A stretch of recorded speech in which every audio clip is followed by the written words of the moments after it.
We live in a world where we're constantly scrolling, constantly looking at things. But how much do we actually see?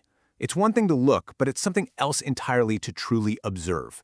Today, we're going to crack open a guide that's almost 200 years old. But its advice on how to really see the world, well, it's shockingly modern. A traveler shows up in China, meets one guy who's had a bit too much to drink and one woman with red hair, and bam, he writes in his journal that all men in China are drunkards and all women are red-haired.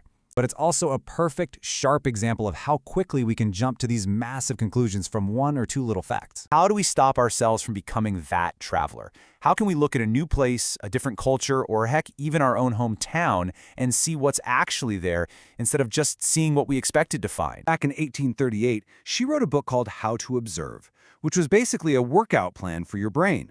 Her goal was to give people, especially travelers, the tools to avoid making these lazy, biased judgments, and instead learn how to do a deep, meaningful kind of observation. So Martineau argued that before you even start looking around, you've got to get your mind right. You need what she called an observer's toolkit. It's all about what you pack in your head. Okay, so the first tool in the kit is having principles. Martineau sets this up as the total opposite of prejudice. A framework, a set of big ideas about people and society that helps you organize what you're seeing in a much smarter, more structured way. Her second tool is just as important, moral sympathy. And this quote, wow, it just gets right to it.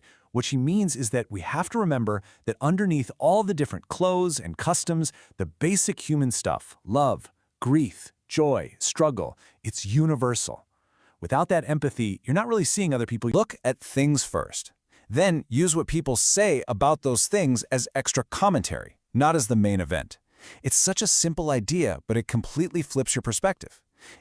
So things are the real, tangible evidence of what a society values. They're the stuff you can see and touch, the buildings, the laws, the art, the institutions. They just show you what a society actually does. Discourse, on the other hand, is everything people say, what they tell you, what's in the news, what politicians are saying in speeches.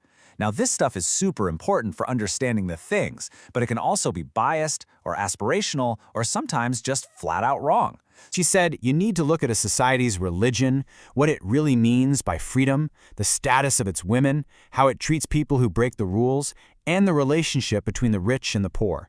I mean, look at that list. It feels like it could have been written yesterday. What's just so cool about this is that her advice from way back in 1838 is basically a masterclass in all the skills we talk about wanting today. Critical thinking, empathy, real mindfulness. It's a toolkit for anyone who wants to understand the world and the people in it just a little bit better.